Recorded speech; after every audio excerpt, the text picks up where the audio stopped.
ಅಖಿಲ ಭಾರತ ಕಾಂಗ್ರೆಸ್ ಕಮಿಟಿ ಸಂಘಟನೆ ಸೃಜನ್ ಅಭಿಯಾನ ಅಡಿಯಲ್ಲಿ ಎಐಸಿಸಿಯಿಂದ ನೂತನ ಜಿಲ್ಲಾಧ್ಯಕ್ಷರನ್ನು ಆಯ್ಕೆ ಮಾಡುವ ಸಲುವಾಗಿ ವೀಕ್ಷಕರನ್ನು ಕಳಿಸಿದೆ. ಅದೇ ರೀತಿಯಾಗಿ ನಮ್ಮ ಬೆಳಗಾವಿ ಜಿಲ್ಲೆಗೆ ಎಐಸಿಸಿಯಿಂದ ವೀಕ್ಷಕರು ಬಂದು ಜಿಲ್ಲೆಯ ಸಚಿವರು, ಶಾಸಕರು, ಮಾಜಿ ಶಾಸಕರು, ಎಲ್ಲ ಹಿರಿಯ ಕಾಂಗ್ರೆಸ್ ಪಕ್ಷದ ಮುಖಂಡರು, ಪದಾಧಿಕಾರಿಗಳ ಅಭಿಪ್ರಾಯವನ್ನು ಪಡೆದುಕೊಂಡು ಎಐಸಿಸಿಗೆ ವರದಿಯನ್ನು ಕೊಡ್ತಾರೆ.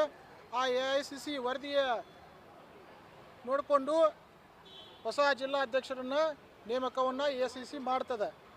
ಈ ಒಂದು ಜಿಲ್ಲಾ ಕಾಂಗ್ರೆಸ್ ಸಮಿತಿಯ ಅಧ್ಯಕ್ಷ ಸ್ಥಾನಕ್ಕೆ ನಾನು ಸಹ ಒಬ್ಬ ಆಕಾಂಕ್ಷಿಯಾಗಿದ್ದೇನೆ. ನಾನು ಕಾಂಗ್ರೆಸ್ ಪಕ್ಷದಲ್ಲಿ ಸುಮಾರು ವರ್ಷಗಳಿಂದ ಕೆಲಸವನ್ನು ಮಾಡಿದ್ದೇನೆ. 3 ಸಲ ಜಿಲ್ಲಾ ಯುವ ಕಾಂಗ್ರೆಸ್ಸಿನ ಅಧ್ಯಕ್ಷನಾಗಿ ಕೆಲಸವನ್ನು ಮಾಡಿದ್ದೇನೆ. ಪಕ್ಷದ ಆದೇಶಗಳನ್ನು ಪಾಲಿಸಿದ್ದೇನೆ. ಪಕ್ಷ ಕೊಟ್ಟಿರ್ತಕ್ಕಂಥ ಕೆಲಸಗಳನ್ನು ಮಾಡಿದ್ದೇನೆ. ಅದನ್ನು ಪರಿಗಣಿಸಿ ನನ್ನನ್ನು ಅವಕಾಶ ಮಾಡಿಕೊಡ್ಬೇಕಂತೇಳಿ ಪಕ್ಷದ ವರಿಷ್ಠರಲ್ಲಿ ಕೇಳ್ಕೊತಾ ಇದ್ದೀನಿ.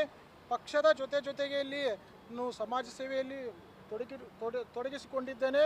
ನಮ್ಮ ಫೌಂಡೇಶನ್ ಮೂಲಕ ಪ್ರತಿ ವರ್ಷ ಉಚಿತ ಸಾಮೂಹಿಕ ವಿವಾಹಗಳನ್ನು ಮಾಡ್ತಾ ಇದ್ದೇವೆ. ಉಚಿತ ಆರೋಗ್ಯ ಶಿಬಿರಗಳನ್ನು ಹಮ್ಮಿಕೊಂಡಿದ್ದೇವೆ. ಎಲ್ಲ ಸಮಾಜಮುಖಿಯಾಗಿ ಕೆಲಸವನ್ನು ಮಾಡ್ತಾ ಇದ್ದೇವೆ. ಅದನ್ನು ಪರಿಗಣಿಸಿ ಒಬ್ಬ ಯುವಕರಿಗೆ ಒಂದು ಅವಕಾಶ ಮಾಡಿಕೊಡ್ಬೇಕಂತೇಳಿ ಪಕ್ಷದ ವರಿಷ್ಠರಲ್ಲಿ ಕೇಳ್ಕೊತಾ ಇದ್ದೇನೆ. ಸುಮಾರು 18 ವರ್ಷಗಳಿಂದ ನಾನು ಕಾಂಗ್ರೆಸ್ ಪಕ್ಷದಲ್ಲಿ ಕೆಲಸವನ್ನು ಮಾಡ್ತಾ ಇದ್ದೇನೆ. ಎಷ್ಟು ಜನ ಆಕಾಂಕ್ಷಿಗಳಿದ್ದಾರೆ? ಈಗ ಸದ್ಯ ಕೂಡ ಸಭೆ ಆಗ್ತಾ ಇದೆ, ಗಲಾಟೆ ಕೂಡ ಆಗ್ತಾ ಇದೆ. ಇದೇ ಅಧ್ಯಕ್ಷಗಿರಿಗೆ ಸಂಬಂಧಪಟ್ಟಂಗೆ ಏನು ಹೇಳ್ತೀವಿ? ಕಾಂಗ್ರೆಸ್ ಪಕ್ಷ ಅಂತಂದರೆ ಆಕಾಂಕ್ಷಿಗಳು ಬಹಳ ಜನ ಆಕಾಂಕ್ಷಿಗಳು ಇರುವುದು ಸಹಜ. ಇದು ಕಾರ್ಯಕರ್ತರ ಪಕ್ಷ. ಸಹಜವಾಗಿ ಆಕಾಂಕ್ಷಿಗಳು ಸಹ ಇರ್ತಾರೆ.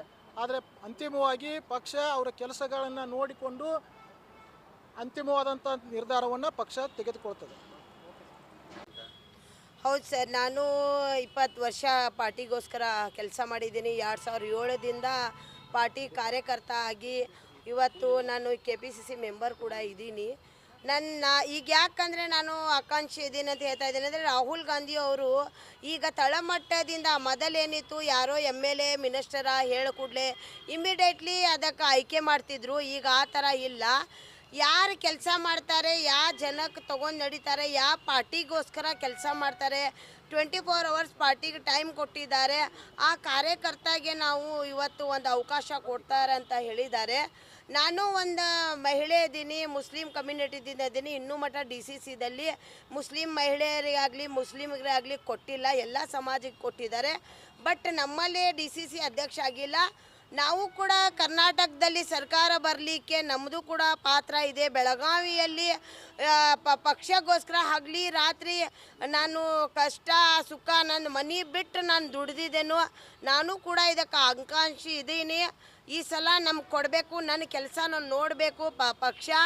ಯಾಕಂದರೆ ನಾನು ಯಾವುದೂ ಆಕಾಂಕ್ಷೆ ಇಲ್ಲದೆ, ಯಾವುದೂ ಅಪೇಕ್ಷೆ ಇಲ್ಲದೆ ಯಾರೋ ನನಗೆ ಇದು ಮಾಡ್ತಾರೆ ಅಂತ ನಾನು ಯಾವತ್ತೂ ಕೂಡ ಕೇಳಿಲ್ಲ. ಬಟ್ ಈ ಸಲ ನನ್ನ ಅಧಿಕಾರ ಐತಿ, ನಾನು ಕೆಲಸ ಮಾಡಿದ್ದೀನಿ. ನನ್ನ ಕೆಲಸನ ನೋಡಬೇಕು, ಜನನ ಕೇಳಬೇಕು. ನನ್ನ ಕೆಲಸ ಪಾರ್ಟಿ ನೋಡಿದೆ, MLA ನೋಡಿದ್ದಾರೆ. DK ಶಿವಕುಮಾರ್ ಸಂತ ಅವರೇ ಹೇಳಿದ್ದಾರೆ, ನೀನೇ ನಮ್ಮಲ್ಲಿ ಗಂಡು ಮಗು ಇದ್ದಂಗೆ ಅಂತ ಹೇಳಿದ್ದಾರೆ.